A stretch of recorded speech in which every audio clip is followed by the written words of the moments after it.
everybody. Here it comes, the undersea fantasy Land of the Lost, with Lucky 7 prize time foaming along behind. Land of the Lost is brought to you by Bosco. Yes, Bosco Milk Amplifier, the rich chocolate-flavored syrup that makes milk taste better than a soda fountain treat. And boy, oh boy, will your Land of the Lost Club go for the swell-tasting drinks that Bosco makes.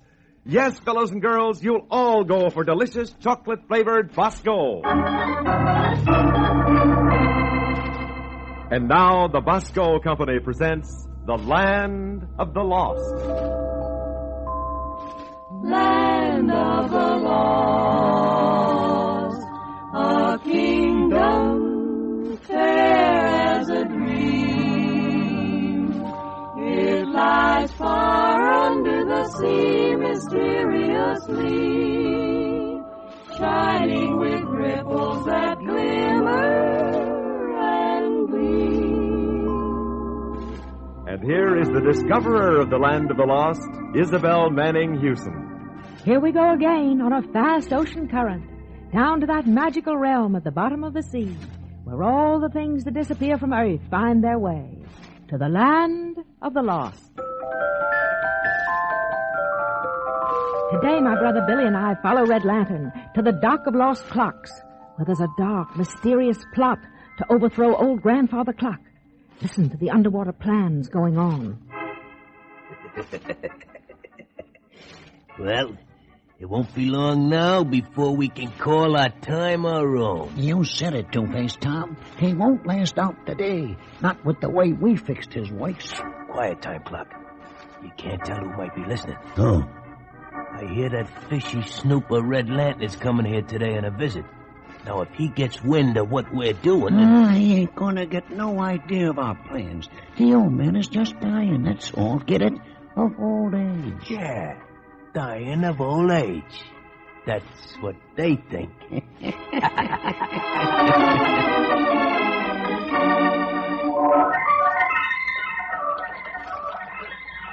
Well, here we are at the Dock of Lost Clocks, Tadpoles. The Dock of Lost Clocks, Red Lantern? Yep. Don't you see how the whole front of it is painted white like the face of a huge clock with numbers in a circle? And the... Oh, bless my scales. I believe they're lowering the flag. Is that bad, Red Lantern? Well, it depends, Billy. If they lower it to half-mast, or half-past, it means that it's all over with one of the clocks inside. Oh, dear. Wait a minute. It's not dropping below quarter past. What does that mean? Well, I don't know, but I'm afraid it looks like bad news. Come on ahead and let's see. Stop! Oh, mercy, who's that? Stop! Don't mind that little fellow, Isabel. He's only a stopwatch. Only a stopwatch? I'm the stopwatchman around here, and we don't want any noise. What? Anything wrong indoors, Watchman? It's Grandfather Clock. What?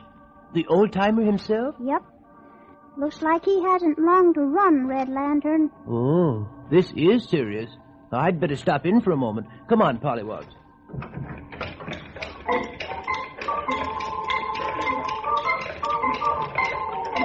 Oh, Billy! Billy, look around. Oh, did you ever see so many clocks in your life? Rows and rows of them, in all sorts of shapes and sizes. Well, there's a China one like Aunt Louise's. Where? On that mantel shelf. And a cuckoo clock up on the wall. Yes, and whenever I see that irresponsible flutterbudget, I'm more thankful than ever to be a fish. You know, he's worse than a magpie for stealing. Gee, what a collection. How do you suppose they all got lost? That's simple, stranger. Oh, nothing's easier to lose than time. Oh, well, shrink me and sink me if it's not my two old fish mates, Hickory and Dickory. Hiya, Red. Tadpoles, meet Hickory and Dickory, the tinker mackerel who keep this whole establishment hunky-dory. Glad to meet you. Hi. How about Grandfather Clock, Hickory? What's wrong with him? Oh, we can't figure out. Hickory and I had to operate on him last week. Operate? Oh, nothing critical, Red. We took him apart and put in a new auxiliary ratchet. All very simple. Oh, but the old fella hasn't rallied the way he ought to. Oh, that's bad. Yes, and if he should ever stop, it would be a sad day for the Dock of Lost Clocks. Why, Mr. Dickory? Well, 'Cause Grandfather's always been the authority here. Once he's gone, the other timepieces will start wrangling among themselves. And the whole place will be at 6s and 7s. Oh, this is disturbing news, Dickory. Mm-hmm. But what else is ticking around here? We are ticking. And how? My gracious, can all these clocks speak? Why not? If a clock can tick, it can talk, can't it? Of course we can. Tick-tock, tick-tock, tick-tock, tick.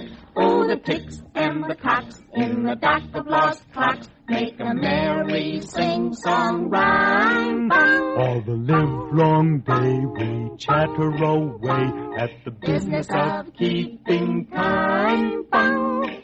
Some strike high, And bang. some strike low, bong. And we don't agree on meter, bang, bang, bang. I'm inclined to be fast. I'm rather slow. And I'm a repeat-feeder, feeder. Oh, the ticks and the tocks in the dock of lost clocks never stop by day or night time. As long as we're wound and going round, you can count on us for the right time. You can count on us for the right time. Tick-tock.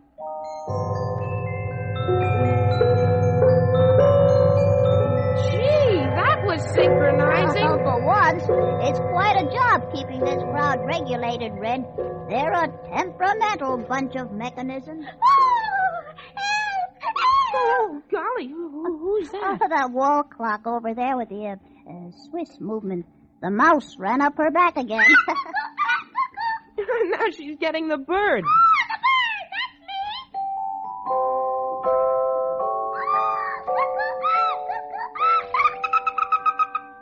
You'll never find me listed in the clock's who's who. They say I'm just a nuisance and a pest. Woo-hoo! I'm a bird of any feather, and I never get together with the hours or the weather. 'Cause I'm just cuckoo, that's what they tell me. Yes, sir, just a little cuckoo. Shut up, brainless. One of these days you'll stick your neck out once too often. That'll do, Two-Face Tom. Two-Face. Say, that big clock really has two faces, hasn't he? Yeah, and it's one too many. You can't trust him. Mm-hmm. Got a bad record, Tom has. Been suspended from 3 steeples already for playing tower politics. Uh-oh. Now they've gone and disturbed poor old Grandfather. Is that Grandfather over in the corner? Yeah.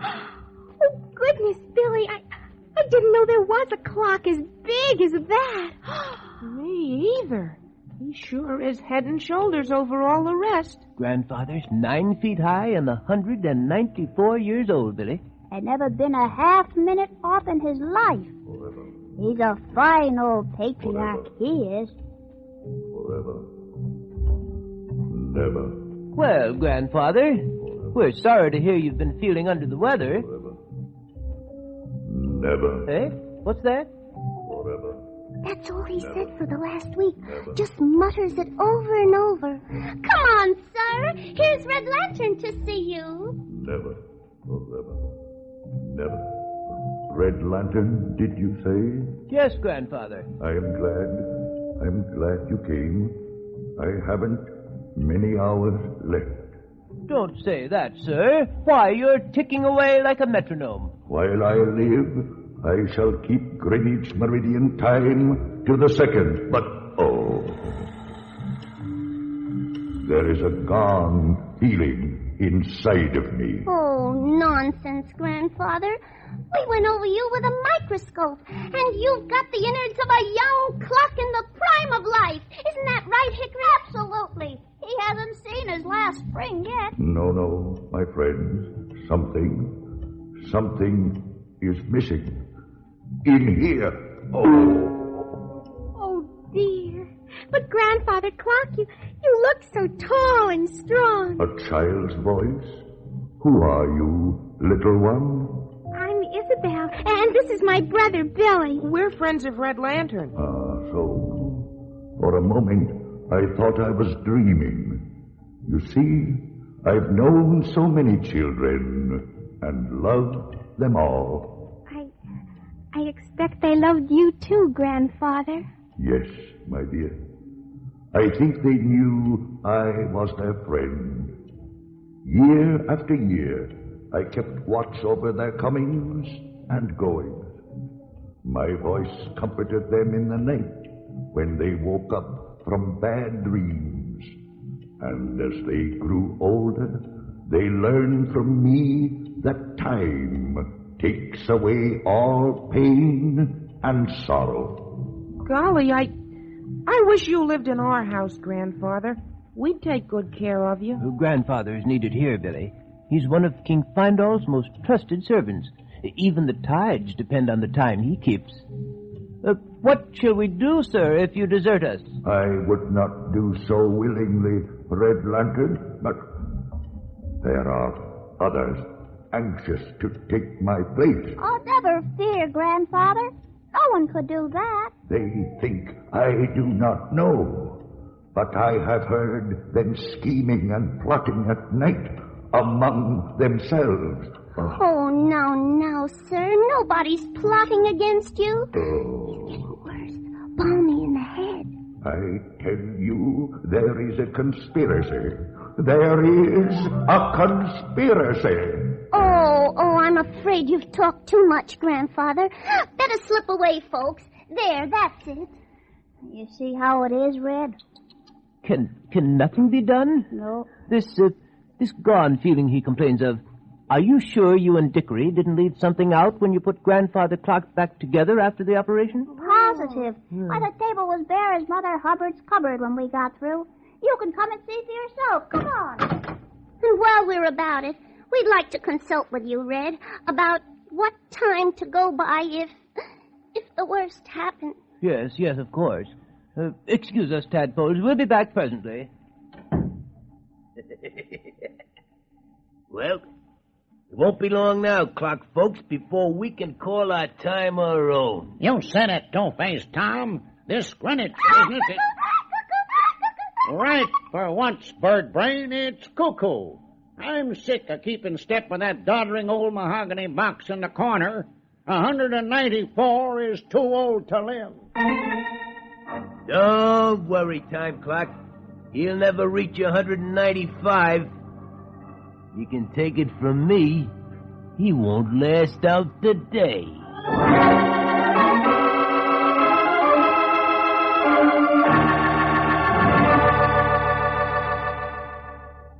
Well, it looks as if Grandfather Clock's time is running out fast. But speaking of time, have you fellows ever wanted to make time on the baseball team? Do you girls want to be the fastest roller skater on your block? Well, if you do, and you've been just a little slow because you tired before the other kids, I've got help for you. Help spelled B-O-S-C-O. Yep, Bosco Milk Amplifier is what I mean, and swell-tasting chocolate-flavored Bosco is what'll help you be school champs. Now, Bosco tastes like the best chocolate syrup you ever had, but Bosco is more than that. In every spoonful of Bosco you add to your milk, you get more, and I do mean more energy than you'd get if you drank your milk plain. Because Bosco is full of iron, the energy mineral, and Bosco gives you plenty of vitamin D to help your bones grow straight and strong. And not only that, Bosco makes your glass of milk the best-tasting drink you ever had. So, get set for those 9 innings for that roller skating race down the block. Get set with Bosco. Ask Mother to get you some Bosco today, right after the show. You'll be up with those champs in a hurry.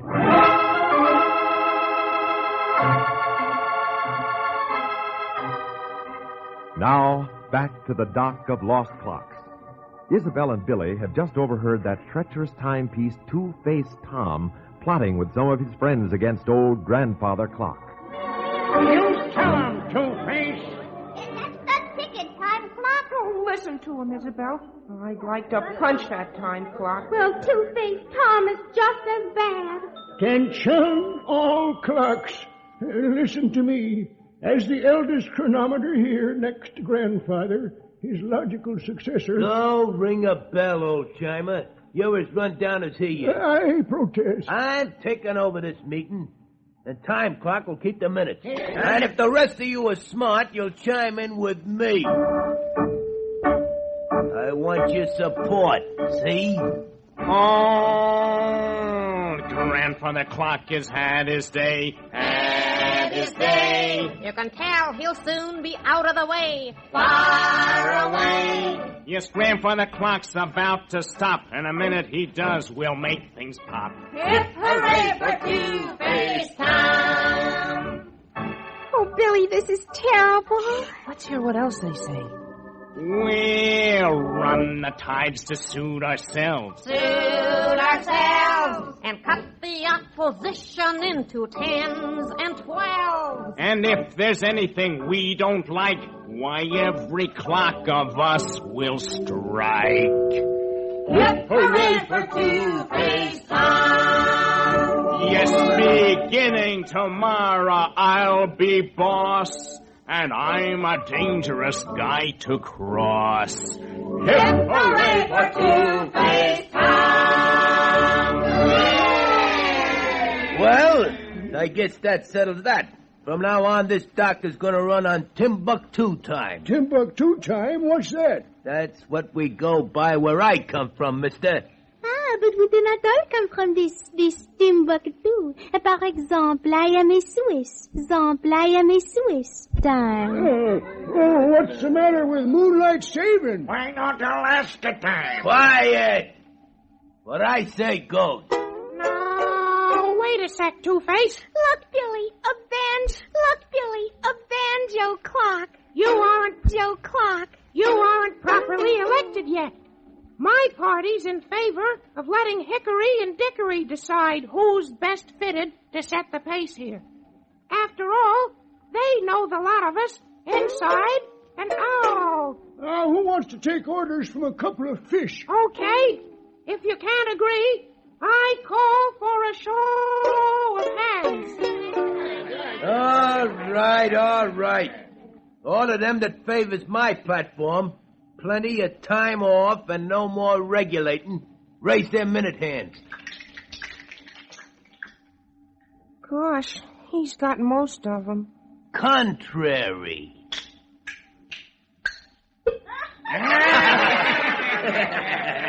Well, I guess that puts you back on the war, Banjo. Yes, sir. Two-Face Tom is boss now. All right. He's nothing of the kind. What? You dopes seem to have forgotten something. Grandfather Clock hasn't stopped yet. And he's not going to either. I just know he's not. Forever. Never. There, listen to that. He's still steadier than the rest of you put together. Poppycock. The old man's living on borrowed time right now. Don't you dare talk that way, Two-Face Tom. What do you know about it? Listen, sister. You heard him say himself there was something missing inside him, didn't you? Yes, but Well, he wasn't kidding. Something is missing from his escapement. Well, what is? That's the cat. You mean you... No, I didn't take it. Then how do you know? Because a little birdie told me. That's how. Shut up, Two-Face. There goes the alarm. The Tinker Mackerel are coming back. Quiet, everybody. We'll settle our differences later. Red Lantern, Hickory, Dickory. Yes. We've got something important to tell you. What's that, Billy? We know what's wrong with Grandfather Clock, and there is something missing, Dickory. It's the what did they call it, Billy? Oh, golly, I can't remember exactly. But Two-Face knows. He was the one that told us. Speak up then, Two-Face, and make it snappy. Sorry, sir, but there's some misunderstanding. Oh, misunderstanding. Yeah, I never spoke to the boy. I wouldn't even give him the time of day. Oh, don't you believe him, Dickory? He's just talking to you out of his other face. She's right. It's double talk. Scoundrel, why did we ever trust him? Two-Face, I order you to tell us what part is missing from Grandfather's mechanism and where it is. I ain't talking. Very well. If you won't talk, you shan't tick. Take 'em out and throw 'em on the junk heap, boys. That's what No! I say. No! Yes, Hey, you can't do this to me! You can't! Oh, can't we, though? Brother, your hour has struck. Come on, Hickory. One. No. Two. No!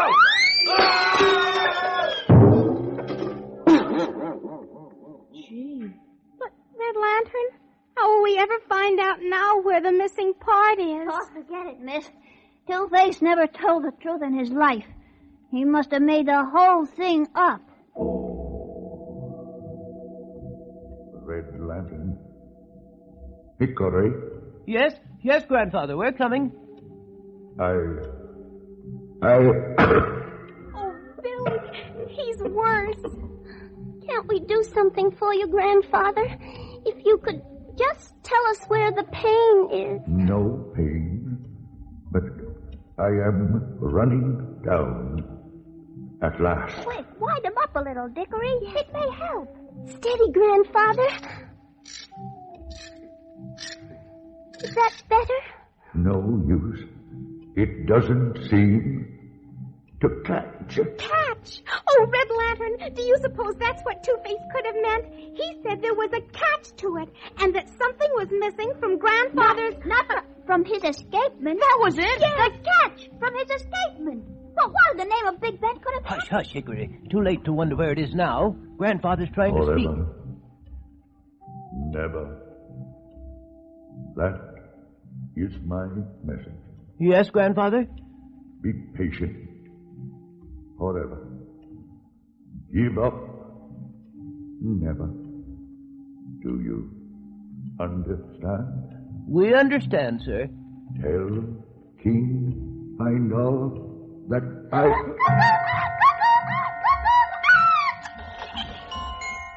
Great heavens, be quiet, you crazy bird. What's got into you? Billy the cuckoo! Huh? Don't you remember?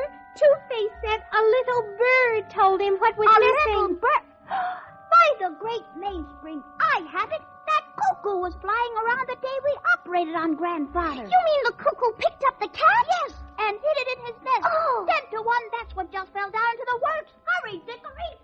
Shoot! It's here, all right. Hang on, Grandfather. We found the catch to your escapement. Hang on. Make haste in the name of Neptune. Farewell, my friend. Not farewell. Oh, Grandfather. Here. There. Just one more second. Oh, Billy, if only he's in time. Listen. Something's buzzing. Past the hour, Greenwich time. Right on the button as usual. Hooray, he's saved. Grandfather is himself again. Life has come back to me. My wheels are going round. I feel strong and sound again. So you are, Grandfather. You're good for another 194 years. And I hope you enjoy every minute of it. So do we all. What you say, clock folks? Oh, the ticks and the tocks in the dock of lost clocks make a merry sing-song rhyme. And we'll never go wrong again as long as Grandfather's keeping time. Oh, we'll never go wrong with Grandfather keeping time.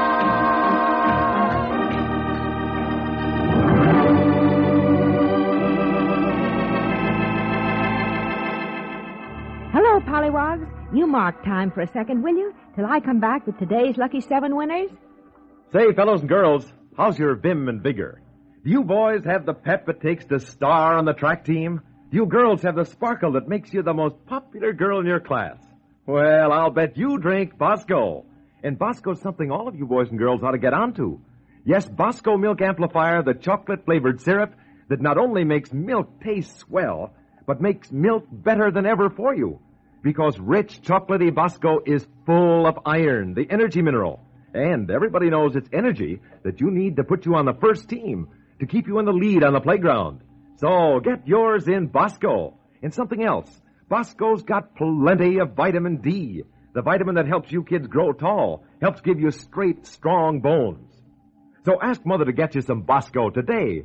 Tell her it's not only good for you, but it's economical. Only 1 or 2 teaspoons instead of 3 or 4 to a glass of milk gives you all the rich chocolatey flavor you want.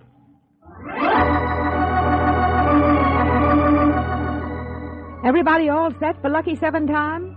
Most of you regular listeners know how we play this game, and all our new listeners are invited to play it too. We'll tell you how later, but right now you're going to hear the names of this week's boys and girls who sent in the most interesting letters about treasures they've lost and want returned. Here they are. First, to Darlene Antonson of St. Paul, Minnesota, a dandy football. First time a girl's won a football, but this is for the fine letter Darlene wrote for her younger brother, who she says has given up going fishing for fear he might accidentally catch Red Lantern. Second, twin awards of Scout knives to a boy and a girl. The boy is George Gibba of Passaic, New Jersey, who has a Land of the Lost club called the YMCA Pups. The girl is Carolyn Winiger of Bountiful, Utah, who says she's a tomboy and misses the knife she used to whittle with. Third, to Roger Watson of Chicago, Illinois, a conductor's punch to replace the one he lost and treasured. And to Muriel Eddy of Providence, Rhode Island, a beautiful heart-shaped locket.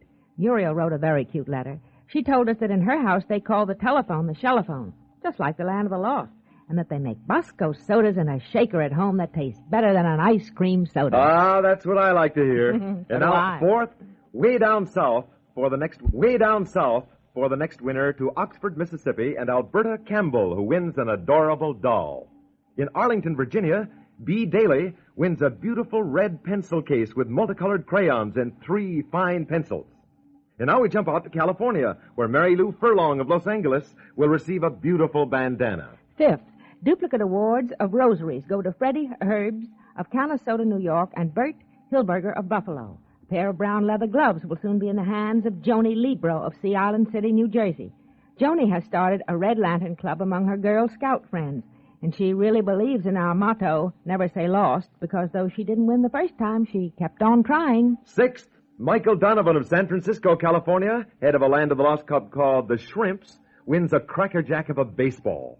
Rita Schnapper of Brooklyn, New York, gets a ring with a beautiful crimson stone. And 13-year-old Wesley Farrand of Independence, Missouri, wins a handsome billfold. Seventh, Joy Schoenfeld of Brooklyn, New York, wins a pen and pencil set in green and gold. Joy had just started a Land of the Lost club when she got the mumps, so the vice president had to take over. And last but not least, Ivan Horowitz of the Bronx goes a camera. Ivan writes he has a pen pal in England to whom he wants to send an up-to-date snapshot and can't because he lost his camera. Well, congratulations to all you winners, and to the rest of you, remember our motto, never say lost. Remember, too, that we want all of you to play Lucky 7 time with us. Now, here's all you have to do. Just write a letter telling us in your own way about toys and whatever else you've lost and why you want these things returned. For the letters which our judges consider the most interesting, we will send the nearest possible duplicate of whatever that lost thing may be. Print your name and address plainly and send your letters or cards to the Land of the Lost, American Broadcasting Company, Radio City, New York. Got that? The Land of the Lost, American Broadcasting Company, Radio City, New York. And please, when you write, do not ask for the return of lost pets other than turtles. We have no dogs, cats, horses, or ponies in the Land of the Lost. And don't forget either, Pollywogs, that you can write as often as you like, and that your letter will be considered not only for a Lucky 7 award, but for the special grand prize, which is announced on the first program of every month. This is for the most interesting letter received during the entire previous 4 weeks. The decision of our judges is final, and in case of a tie, duplicate awards will be given. Now, be with us next week when Red Lantern and the Pollywogs venture up the oozy river to the lair of old Mugger, the crocodile. Tune in, same time, same station, when Bosco takes you again to the Land of the Lost. The Land of the Lost is an original story by Isabel Manning Hewson. The director is Cyril Armbruster. Vocal arrangements, Peggy Marshall. Lyrics, Barbara Miller. Musical background by John Winters. And this is your announcer, Stuart Metz.